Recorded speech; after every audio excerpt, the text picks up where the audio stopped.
Oke, selesai.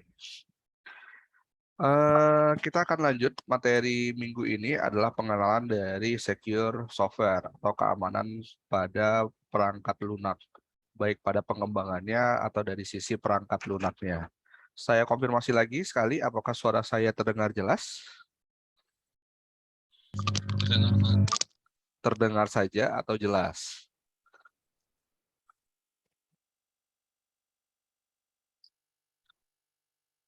Ini ada kan mahasiswanya? Jelas, Pak. Jelas, Pak. Oh, ada mahasiswanya. Saya kirain nggak ada. Oke, jelas. Sip. Terima kasih Mujrika konfirmasinya. Sip. Kalau nggak bisa pakai audio, pakai teks bisa. Oke. Kemudian kita akan lihat dulu pengertian dari keamanan software itu sebenarnya dari point of view-nya. Jadi ada beberapa memang pandangan mengenai kenapa sih kok muncul kata keamanan pada pengembangan perangkat lunak atau pada aplikasi. Memang aplikasi seharusnya ada keamanannya atau aman atau seperti apa. Kenapa dia tidak berdiri sendiri saja gitu, biar keamanan kemudian menjadi bagian yang lainnya seperti itu. Nah, ini ada beberapa sebenarnya yang kemudian harus kita lihat dari pandangan yang berbeda. Dealing primarily with the software and application developer and their management chain. Nah, ini biasanya kalau kita berhubungan dengan aplikasi atau perangkat lunak dan apapun lah itu dari segi developernya atau apapun lah itu, biasanya nanti akan terlihat dari apakah software tersebut termasuk dalam kategori in-house atau termasuk dalam kategori service provider. Artinya aplikasi yang kita gunakan itu memang merupakan layanan dari suatu suatu perusahaan itu. Kita hanya meminjam dari services-nya saja. Kalau di istilah software mungkin sebagai software as a service. Kayak gitu. Kayak teman-teman gunain Google Docs, nah itu adalah software as a service. Jadi ada service provider-nya. Lalu ada yang tipikalnya purchase software. Ini yang teman-teman misalnya kalau menggunakan aplikasi, teman-teman beli aplikasinya seharga tertentu gitu ya, lalu sudah beli baru bisa teman-teman gunakan seperti itu. Kemudian hampir apapun lah itu tipenya, sebenarnya kita tetap harus memikirkan bahwa bagaimana dengan keamanan aplikasi yang saya beli, saya gunakan ini seperti itu. Ketika saya kemudian berhubungan dengan pihak-pihak yang lain, entah itu sebagai pembeli atau sebagai pengguna layanannya, apakah mereka juga kemudian memikirkan mengenai security atau keamanan dari si aplikasinya, seperti itu. Kemudian ada security typically address. Ya, biasanya kapan ketika kita melihat poin dari keamanan itu pada suatu aplikasi. Nah, yang pertama during coding and testing. Bisa saja kita melihatnya selama proses pengerjaannya atau juga pada saat pengujiannya pada keamanan aplikasi itu. Atau kemudian selama proses deployment-nya atau production-nya.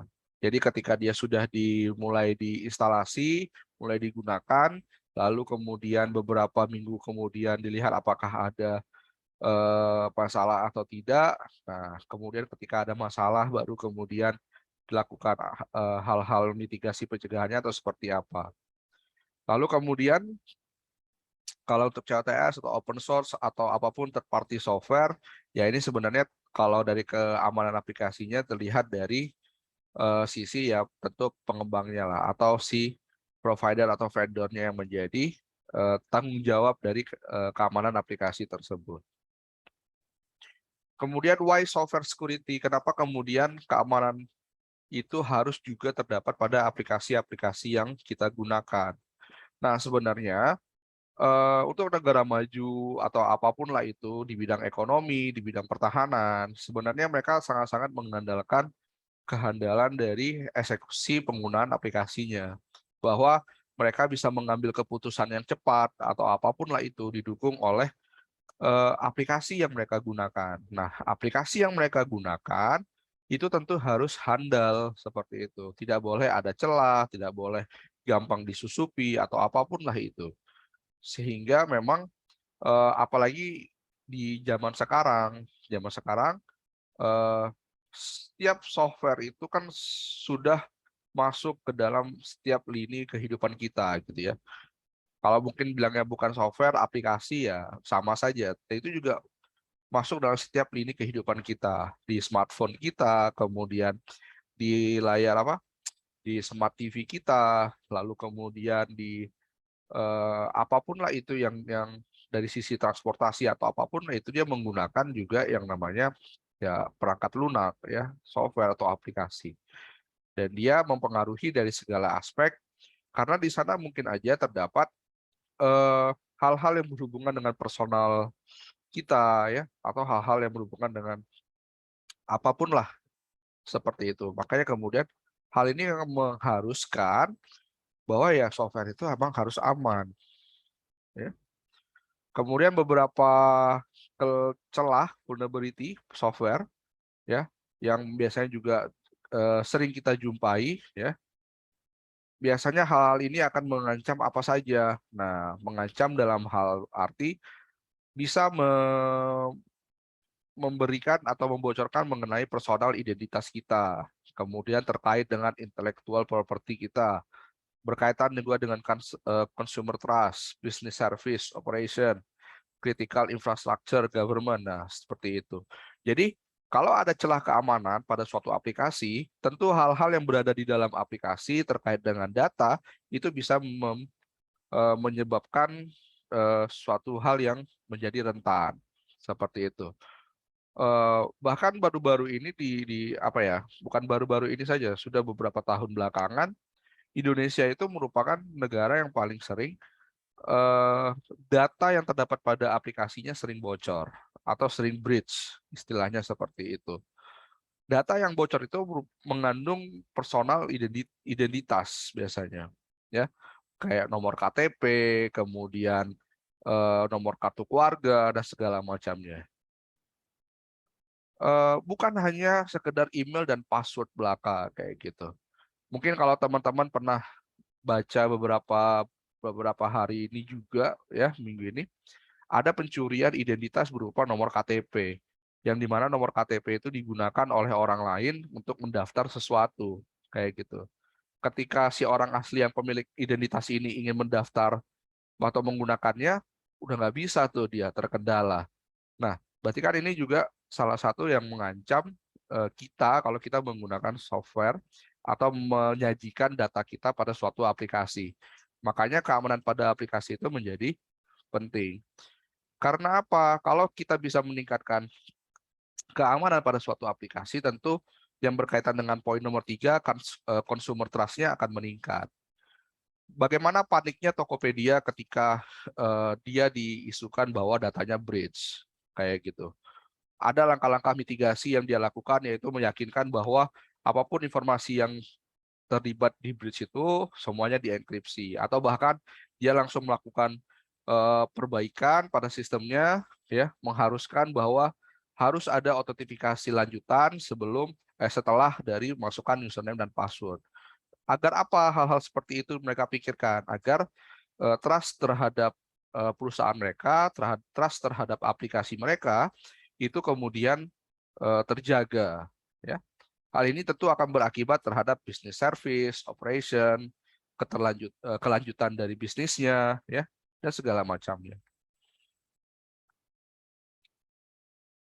Most successful attack result from the targeting and exploiting, ya, berkaitan dengan vulnerability yang memang diketahui lah seperti itu. Atau juga bisa berasal dari non-patch software vulnerability ya. Kalau kita biasanya membelikan proses aplikasi yang kita gunakan itu adalah proses software, gitu ya. Contoh aja misalnya operating system yang kita gunakan misalnya. Nah, kita beli nih, tapi kita jarang melakukan updating. Sehingga kalau adanya celah, yaitu kemudian bisa dimanfaatkan dan seterusnya. Nah, banyak serangan-serangan yang memang terjadi dari sana. Atau bahkan berawal dari insecure software configuration. Jadi ketika software itu dibeli, kemudian di deployment, di production gitu ya, dan seterusnya, tidak menerapkan standar-standar dari keamanan pada aplikasi tersebut sehingga mudah dilakukan serangan dan seterusnya. Many of these are introduced during the software design development. Bahkan sebenarnya proses vulnerability atau exploitation itu sebenarnya sudah terlihat ketika dia dilakukan di bagian desain dan development seperti itu.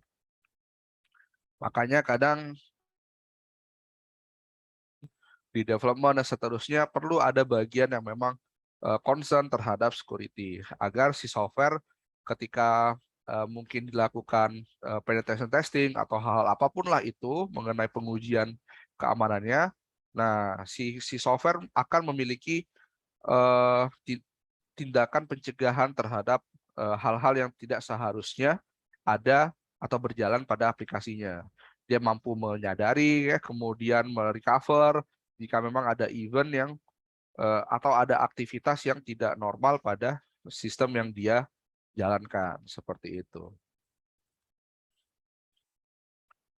Lalu ada security perspektif. Nah, gambar yang teman-teman lihat itu sebenarnya mewakili bahwa kadangkala cara yang terbaik untuk melewati atau membreak the system security adalah dengan cara menghindarinya daripada harus melumpuhkannya. Nah, kalau pada kasusnya pengembangan software adalah ketika kita memanfaatkan insecure best practice codingannya kayak gitu.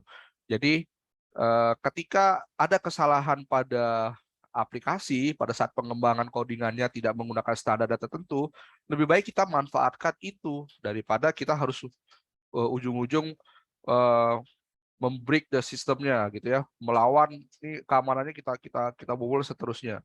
Nah, mending kita cari cara bagaimana agar menghindari potensi atau potensi dari security tersebut seperti itu. Jadi gambar inilah ya. Ada palang di tengah kemudian mencegah orang lain masuk, tapi kiri kanannya bisa dilewati ya. Mending kita hindari aja yang di tengah, kita lewati kiri kanannya seperti itu. Kalau dari perspektif misalnya dari perspektif firewall nih ya. Firewall memblok port. Dia memblok port 80 atau 443 atau apapun lah itu port yang lainnya misalnya tidak bisa dilewati misalnya sembarangan. Tapi ada port yang kemudian di-allow. Nah, kita bisa menumpang port itu dalam melakukan serangan misalnya, dalam melakukan percobaan, penetrasi dan seterusnya, daripada kita harus bagaimana mematikan atau melewati port yang kita paksakan tadi, yang sudah di-deny misalnya seperti itu. Karena dia sudah ditolak melalui port 443 atau 80, kita paksa terus, nggak bisa, ya mending kita cari celah yang lain, yang port-portnya terbuka. Nah, itu kan artinya kita menghindari. Nah, tapi tentu kalau dari sisi software development, nah yang kita manfaatkan adalah kesalahan ketika si developernya tidak menerapkan best practice untuk codingannya, ya, sehingga menjadi rentan atau kurang aman. Ya, kalau dari security principle-nya diketahui lah bahwa memang define security as a technique that the control who may use or the modify the computer or the information content to it. Ya, artinya ya keamanan pada aplikasi itu sebenarnya melihat bahwa memang aplikasinya aman terkait dengan akses kontrolnya, ya, terkait dengan siapa yang bisa mengakses informasi pada aplikasi tersebut, menu-menu, fitur-fitur, fungsi yang seharusnya tidak diakses oleh user-user yang tidak berkepentingan seperti itu misalnya. Kalau di salah satu celah keamanan namanya broken access control, ya.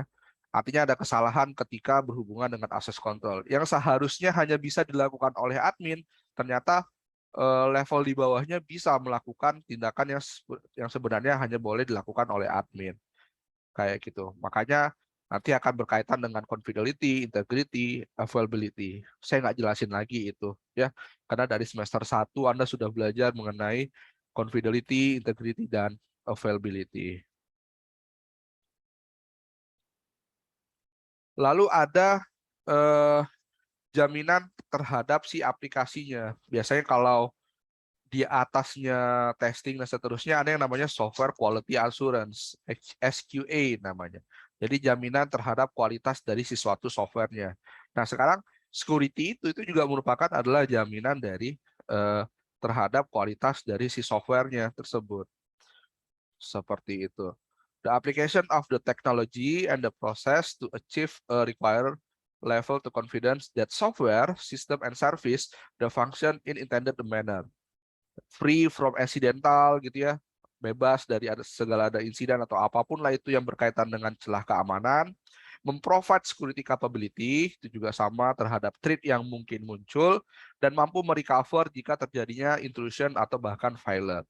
Jadi semua itu dites dulu ya, lolos dulu software quality assurance-nya, baru kemudian kalau sudah dia bisa dipublish atau bisa digunakan oleh banyak orang ya. Makanya kadang aplikasi nggak berhenti hanya sekedar dia sudah selesai jadi gitu. Tapi kalau dia sudah mulai dari scratch, develop, kemudian jadi, kemudian dia harus difikirkan mengenai kualitasnya bagaimana, kayak gitu. Di dalam kualitas itu ada parameter satu yang mengenai security. Nah, security-nya bagaimana? Makanya banyak pengembang atau banyak apa ya, divisi-divisi IT atau bahkan yang teman-teman lakukan sekarang ketika melakukan PBL, pentest, sistem atau divisi IT-nya harus meyakinkan ketika aplikasi yang akan digunakan di organisasinya sudah melakukan yang namanya serangkaian tes, misalnya kayak gitu. Kalau di Kominfo misalnya mereka mengharuskan bahwa kalau aplikasi itu mau dimasukkan ke server kita, pastikan bahwa dia sudah menjalani yang namanya pen testing misalnya. Berarti itu adalah assurance yang ditawarkan oleh si Kominfo-nya bahwa kalau sudah tes sudah lewat pen test, sudah berhasil di pen test dan tidak ada celah keamanan gitu ya, maka boleh kemudian diletakkan di sisi server. Nah, karena apa? Karena dia harus bisa memberikan jaminan ketika sudah dimasukkan ke dalam server nanti nggak akan ada masalah terkait dengan aplikasi tersebut. Kayak gitu. Itu adalah salah satu assurance di bidang software quality-nya tadi. Lalu kalau kita lihat the principle of the software assurance-nya, nah ini ada beberapa hal yang kemudian bisa dilihat.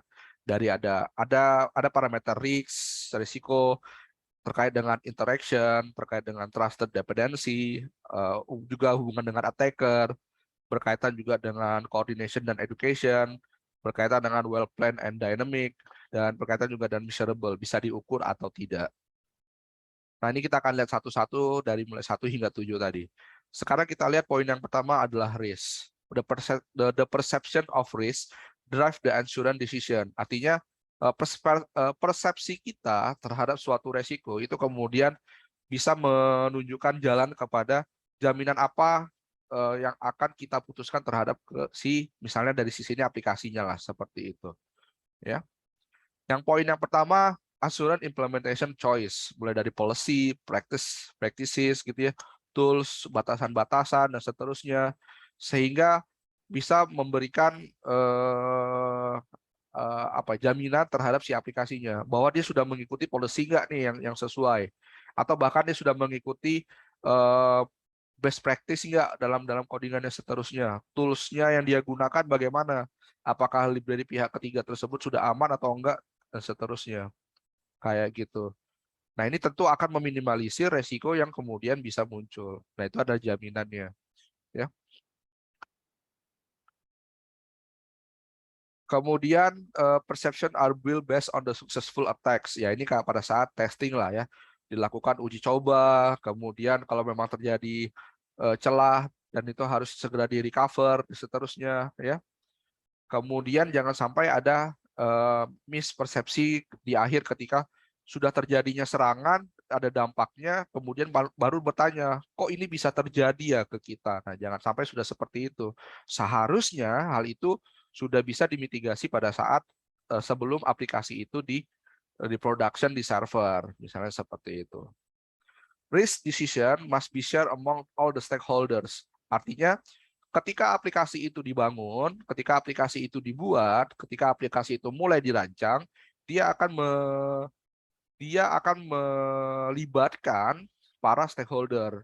Stakeholder itu apa? Stakeholder itu adalah mereka-mereka yang memang memiliki aktivitas pada aplikasi tersebut, atau bahkan bisa menentukan bisa memberikan pilihan ya, menentukan apapun lah itu pada aplikasi tersebut.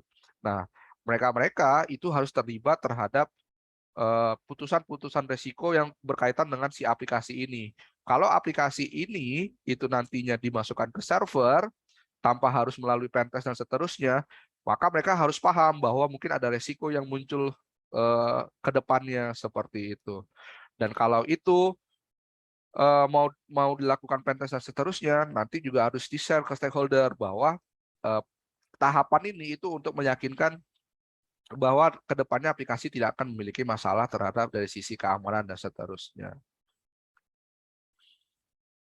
Untuk prinsipal yang kedua terkait dengan interaction, ya banyak sistem yang kita bangun, aplikasi yang kita bangun, pasti saat ini sudah saling terhubung antara satu dan yang lainnya. Tidak ada aplikasi yang kemudian dia hanya stand alone, sendirian. Rata-rata aplikasi yang banyak digunakan atau masif digunakan oleh orang itu adalah yang connected, yang saling terhubung, ya. Terutama adalah yang mereka yang menggunakan web application base, gitu ya. Highly connected the system, seperti maksudnya adalah internet dan seterusnya, membutuhkan require alignment of risk across all the stakeholder, otherwise the critical thing will be unaddressed. Ya, kadangkala aplikasi-aplikasi yang sering terhubung seperti ini mungkin aja bisa terdapat resiko karena mungkin ada hal-hal yang berkaitan dengan critical threats-nya yang tidak terdefinisi di awal, terlupa misalnya, atau bahkan terabaikan. Nah, hal-hal itu kemudian bisa menyebabkan ya tadi poin pada security-nya menjadi lemah. Ya,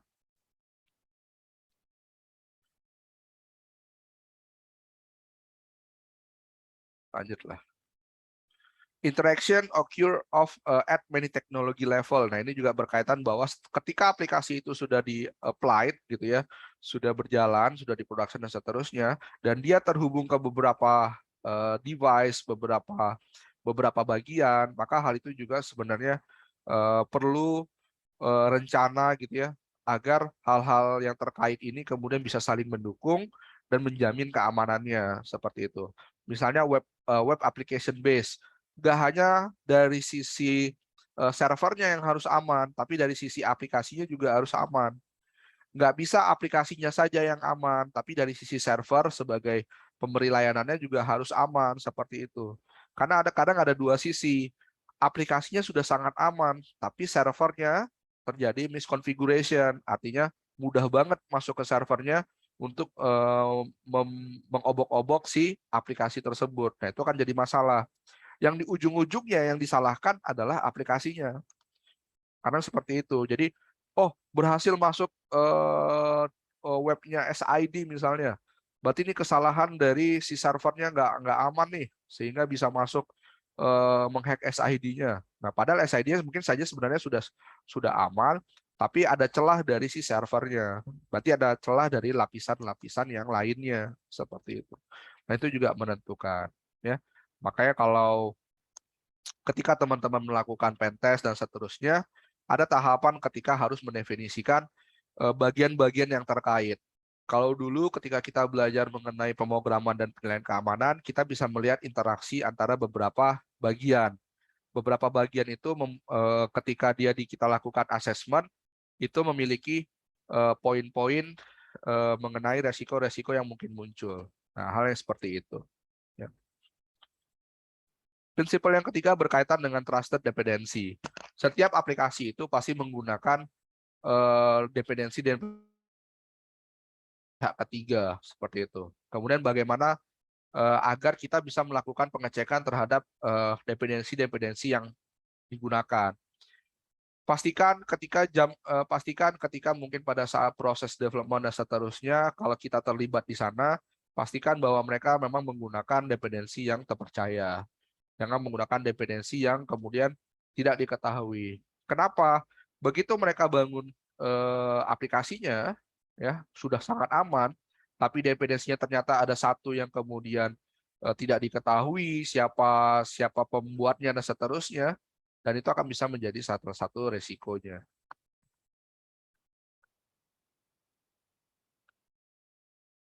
Kemudian dari sisi attacker, nah kita harus pahami bahwa attacker, hacker atau apapun lah itu, mereka akan selalu tumbuh dengan mempelajari teknologi-teknologi yang terbaru gitu ya. Berkaitan dengan oh ini ada yang baru nih. Nah, yang baru ini ternyata oh ada bugs-nya, mereka akan mempelajari lagi dan seterusnya. Nah, dari sisi pengembangan aplikasi juga sama, harus mulai berpikir seperti itu juga, bahwa ketika saya nggak bisa berhenti di tahapan ini aja. Eh, Proses pengembangan aplikasi yang saya lakukan ini sudah ketinggalan zaman nih. Saya harus lompat ke teknologi yang sekarang itu seperti apa. Framework yang saya gunakan ini sudah versi yang berapa nih? Udah lama nih. Saya nggak bisa nih harus seperti ini. Saya harus menambahkan lagi dengan versi yang terbaru mungkin saat ini dan seterusnya. Seperti itu. Lalu berkaitan dengan coordination dan education. Server sudah aman, aplikasi dikembangkan sudah dengan aman. Lalu bagaimana selanjutnya yang harus kita pikirkan? Adalah mereka yang menggunakannya. Nah, hal ini berkaitan dengan social engineering, misalnya seperti itu.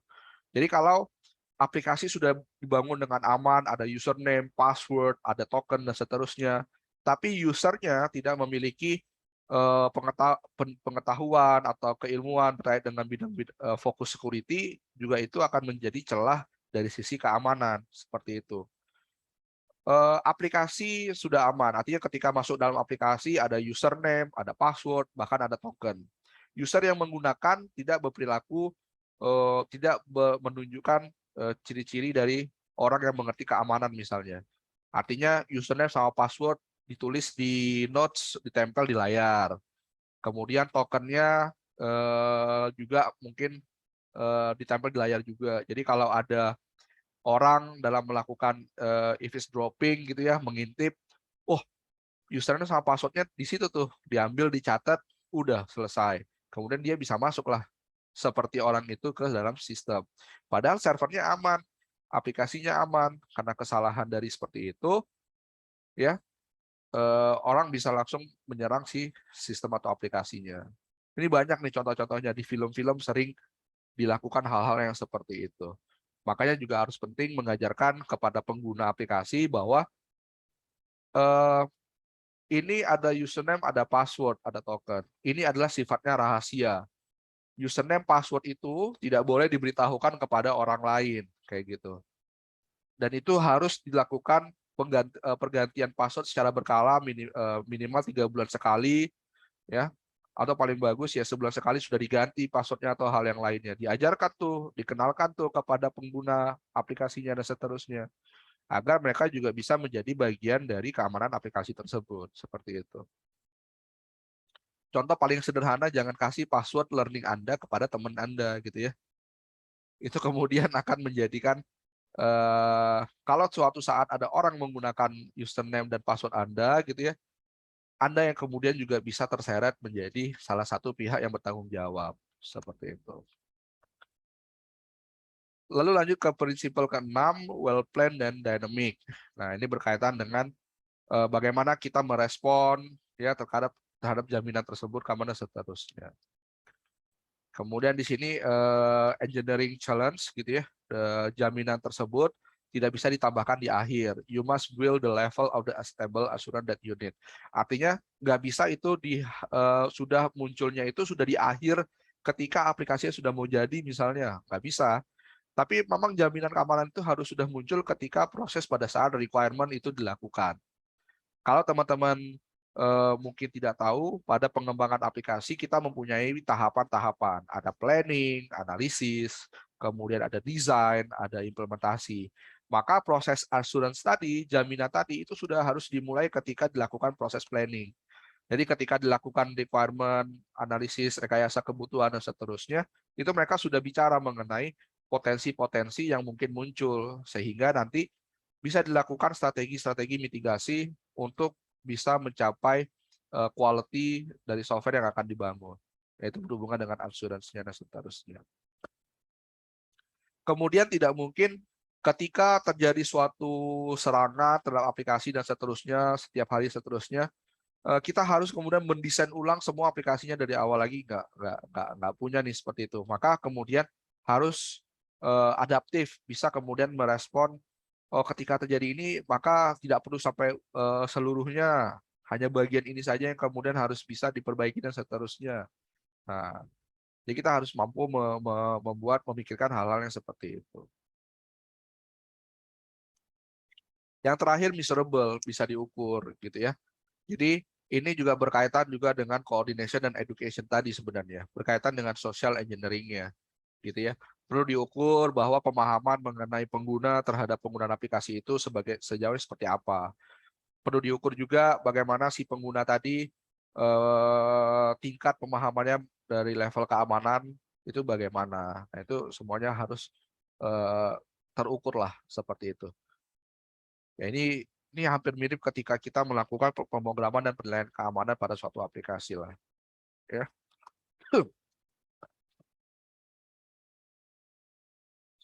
Selesai sampai situ, kayaknya masih ada lanjutannya lagi. Sebentar. Sebentar ya, kayaknya masih ada lanjutannya.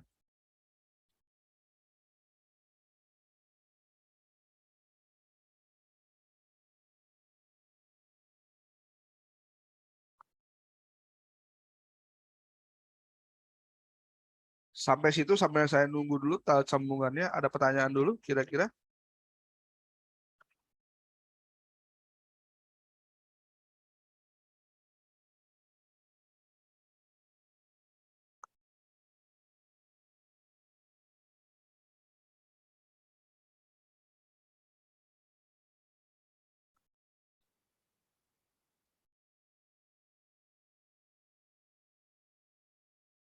Belum ada, Pak. Oke, sebentar.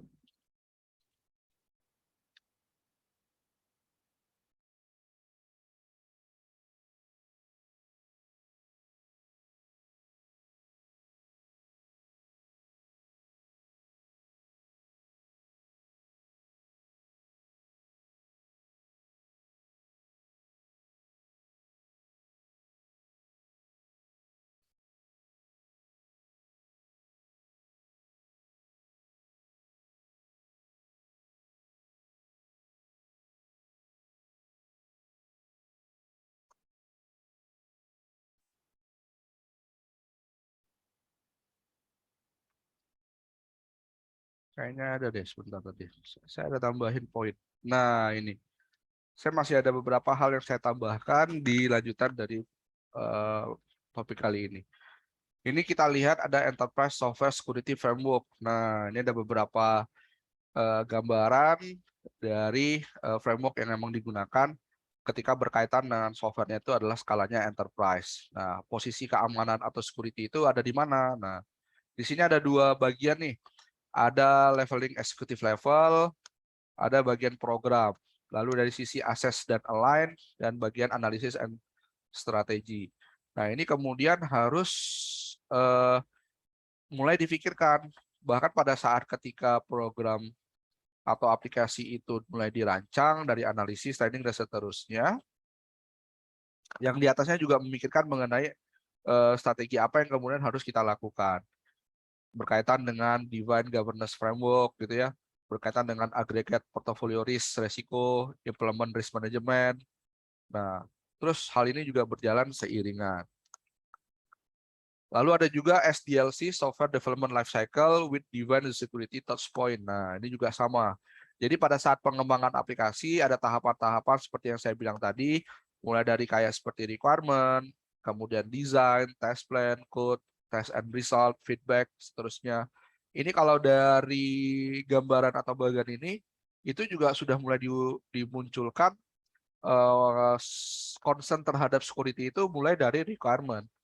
Jadi pada saat di requirement, teman-teman lihat di sana ada abuse case, ada security requirement, ada risk analysis ditambahin di sana, seperti itu. Nanti masuk ke tahapan develop arsitektur and design, juga ada risk analysis di sana. Nanti ketika di test plans melibatkan juga tipikal tesnya adalah risk based security. Kemudian nanti di bagian coding dilakukan code review seperti itu. Nanti kemudian ketika test and result juga ada risk analysis juga di sana. Nah, di bagian testing and result ini nanti dilakukanlah penetration testing, ya. Nanti di bagian feedback from the field ada security operation ketika terjadinya serangan atau apapun itu, atau bug, nah ini bisa dilakukan feedback dan seterusnya. Dan itu terus akan muncul. Ini juga sama, dari Microsoft Security Development Lifecycle juga ada hal yang seperti itu. Mulai dari tahapan requirement, dilakukan tuh. Requirement design, itu dilakukan security training. Pemahaman mengenai ada security kick-off, gitu ya. Ada security design best practice, dilakukan di sana. Dilakukan juga security architecture and attack surface review. Bahkan dilakukan threat modeling, misalnya. Threat modeling ini ada, kita pernah bahas di penilaian keamanan, bagaimana Microsoft punya tools-nya untuk memodelkan ancaman yang mungkin muncul, gitu ya. Nah, ini dilakukan di tahapan requirement dan design. Lalu ketika di bagian implementasi itu juga dilakukan, lihat use security development tools, melakukan security best dev and test practice di sana. Kemudian ada create security documentation and tools for tool for product, seperti itu. Kemudian di bagian verification itu ada prepare security response plan, security push, dilakukan pen testing, dilakukan final security review, dan seterusnya. Jadi kalau sudah pas, sudah lewat pen test, baru kemudian dirilis. Ketika dilakukan rilis, sudah dimulai digunakan, di bagian support and servicing, maka itu juga kita harus punya layanan security dan responnya, seperti itu. Makanya, kadang istilah DevOps pada aplikasi itu tidak cukup. Jadi kadang orang menambahkan DevSecOps, misalnya seperti itu. Jadi ada dev, ada security-nya, ada operation yang dilakukan. Nah, itu sekarang sudah istilahnya sudah nyangkut bertiga, ya, Dev, Sec, dan Ops. Kemudian tadi disebutkan dilakukan secure code. Nah, secure code itu juga merupakan bagian yang harus kita atau si developernya lakukan lah, misalnya seperti itu. Ketika kalau dari tahapan tadi secure code tadi mana dia? Nah, di bagian coding itu dilakukan adalah code review. Nah, itu melakukan secure code. Jadi apa nih yang harus dilakukan ketika melakukan secure code reviewing atau scanning? Mengadopsi secure coding standard. Nah, ada validasi input kayak gitu. Bagaimana setiap kali data yang akan dimasukkan oleh user itu harus bisa divalidasi kalau dia tidak akan menyebabkan masalah. Untuk poin yang ini itu berkaitan dengan injection. Artinya ketika dilakukan injeksi melalui form input, melalui data input atau apapun lah itu, si aplikasi harus bisa melakukan validasi. Kalau saya masukkan data ini atau saya teruskan data ini ke dalam server, apakah berbahaya apa enggak? Kalau saya teruskan data ini, ya karakter ini ke server, apa yang kemungkinan akan muncul, akan terjadi seperti itu. Makanya banyak dilakukan validate input. Ini akan kita lihat ketika kita belajar masuk ke best practice di bagian injection. Kalau sedikit saya sampaikan bahwa salah satu contoh aja adalah menghindari karakter apostrof misalnya seperti itu, petik satu misalnya seperti itu ya. Menghindari karakter petik satu ketika itu akan dimasukkan ke dalam sistem ya. Karena untuk beberapa basis data seperti MySQL mungkin aja petik satu itu bisa menyebabkan kesalahan sehingga bisa memunculkan error yang itu akan dimanfaatkan oleh attacker. Maka nggak boleh. Maka itu harus dipastikan dia tidak tidak apa tidak berbahaya terhadap si sistem. Atau bahkan bisa memvalidasi bahwa inputan yang dimasukkan itu bukan merupakan bagian dari script gitu. Agar tidak terjadi serangan terhadap cross site scripting ya, SSS gitu. Sehingga setiap kali ada inputan berupa script code gitu, itu semua akan kemudian di encoding menjadi standar string misalnya seperti itu. Karakter-karakter khusus tidak akan dieksekusi. Nah, itu bisa seperti itu. Ya. Kemudian perform bomb checking ini untuk menghindari buffer overload dan seterusnya. Kemudian check the for condition that could lead the exception. Artinya ketika developer itu membangun suatu aplikasi tertentu, lakukanlah try and catch. Artinya jika sudah dilakukan percobaan, try, kalau dia cocok, maka masuk. Tapi kalau tidak, dia masuk ke catch. Nah, ini ada exception yang seperti itu. Kondisi-kondisi yang seperti itu. Lalu ada best access decision on permission. Ini berkaitan juga dengan broken access control serangannya gitu ya. Maka perlu jelas permission-nya dan seterusnya. Lalu kemudian enforce the principle of the least privilege, juga berkaitan juga dengan session login gitu ya. Pastikan bahwa ketika kita pastikan suatu aplikasi ketika login dia memiliki batas waktu tertentu untuk sessionnya. Jangan sampai sessionnya selalu aktif 24 jam. Ketika orang itu tidak berada pada komputernya, sessionnya masih aktif, dan itu kemudian bisa dimanfaatkan untuk menggunakannya. Atau bahkan sessionnya bisa dicuri dari server karena dia masih aktif terus, dan itu digunakan untuk salah satu celah di broken access control tadi. Ya. Terus the sanitized data sent to other system. Nah ini sama lah dengan validate input tadi. Saring ya ketika data-data apa nih yang mau dikirim ke sistem lain. Contohnya adalah misalnya berkaitan dengan password. Ketika kita login username dan password, pastikan bahwa password yang digunakan itu sudah dienkripsi. Jadi walaupun ketika dikirim datanya, tapi ketika berada di server tidak serta-merta itu yang dilakukan. Dia harus dilakukan dulu perbandingan apakah password yang dikirimkan itu sudah sesuai dengan hash atau password yang sudah dienkripsi yang tersimpan di database misalnya. Atau berkaitan juga dengan memastikan bahwa data yang lewat pada jaringan itu tidak selalu tampil apa adanya. Gunakan protokol yang aman, HTTPS misalnya, sehingga data yang lewat pada port itu kemudian dienkripsi dan seterusnya. Kemudian review codes ya, berkaitan dengan attack pattern dan misuse atau abuse case. Artinya ya kalau ternyata ada pola-pola serangan baru terhadap suatu aplikasi memanfaatkan ini itu si developernya juga harus belajar gitu ya, bagaimana sih cara menghandle-nya dan seterusnya. Ini ada conduct the structure code inspection. Nah, ini menggunakan code review standar gitu lah ya. Kemudian ada use static source code analysis tools. Nah, ini mungkin menggunakan tools-tools tertentu untuk melakukan scanning terhadap si codingnya tadi. Makanya penting kalau di bagian ini itu melakukan clean code namanya.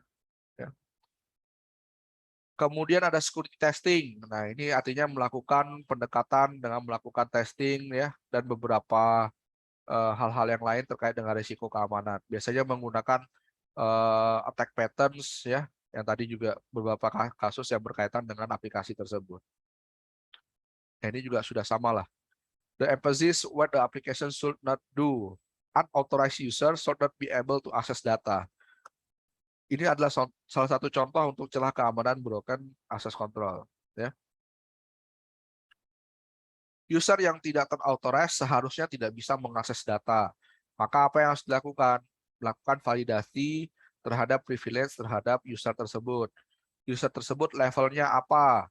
Kalau dia levelnya cuma staff biasa, maka dia nggak bisa mengakses fitur admin, dan seterusnya. Nah, ini kalau time limited escalation of privilege berkaitan dengan session, ya, dan seterusnya. Kemudian, nah ini yang juga biasanya harus diterapkan untuk login.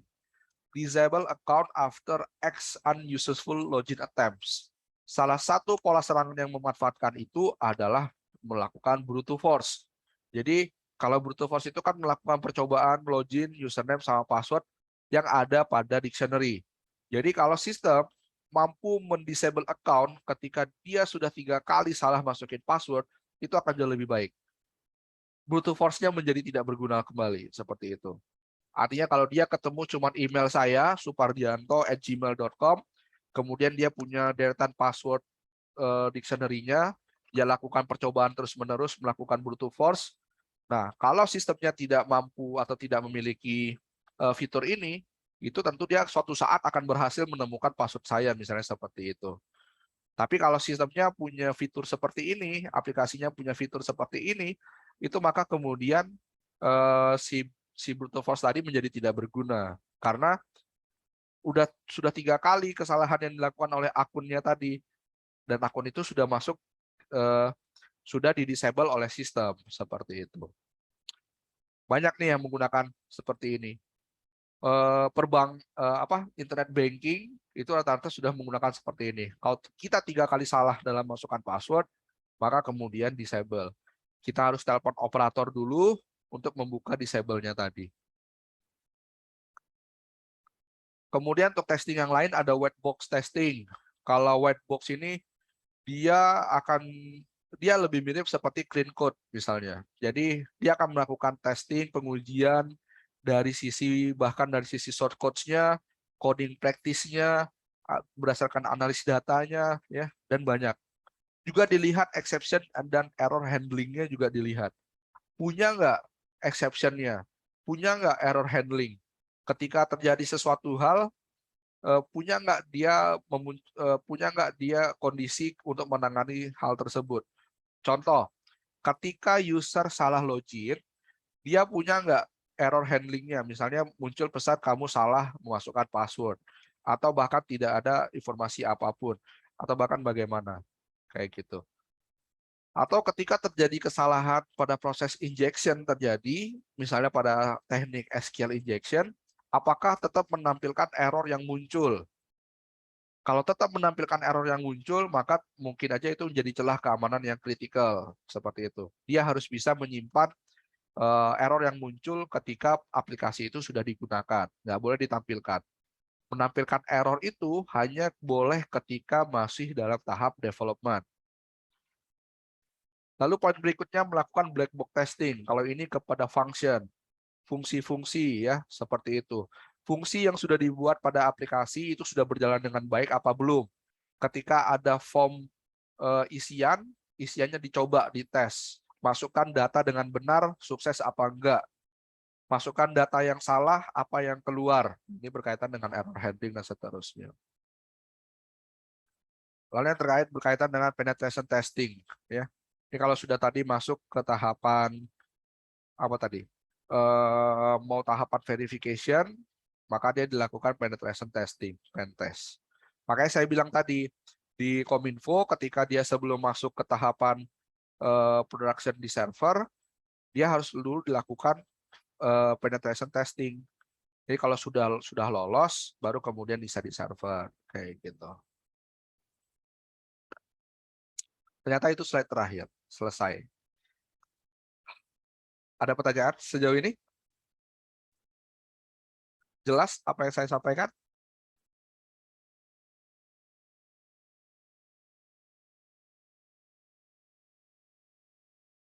Jelas, siap Joseph, terima kasih. Teman-teman yang lain? Aman? Oke, kalau tidak ada pertanyaan, saya tidak punya tugas untuk minggu ini, tapi teman-teman bisa mulai dari PBL-nya teman-teman. Jadi, kan kalau saya bilang tadi bahwa ada yang berhubungan dengan ini tadi nih. Ada yang berhubungan dengan secure coding standard mengenai valid input dan seterusnya. Teman-teman bisa cari mengenai poin-poin ini, lalu lihat di aplikasi yang teman-teman dapatkan. Walaupun tidak bisa mengakses shortcuts-nya, tapi teman-teman bisa lihat misalnya ada nggak validasi terhadap inputan misalnya. Apakah ketika inputan itu harus angka, dia boleh ternyata huruf dan seterusnya. Terus kemudian apalagi ya, teman-teman lihat ketika misalnya saya sudah masukkan inputan tertentu, kalau saya menggunakan aplikasi yang lain, data yang ditampilkan itu apakah polosan atau sudah dienkripsi. Teman-teman bisa menggunakan Wireshark, nah kayak gitu-gitu. Teman-teman bisa mulai melakukan percobaan-percobaan yang seperti itu. Ya,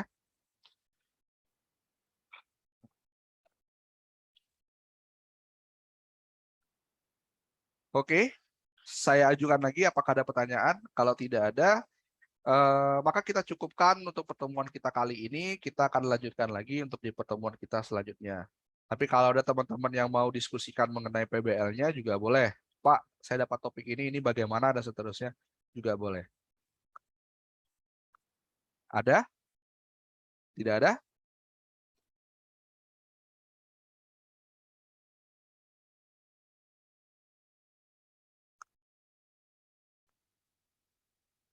Absensinya jangan lupa, saya sudah menambahkan kalau teman-teman lihat itu di learning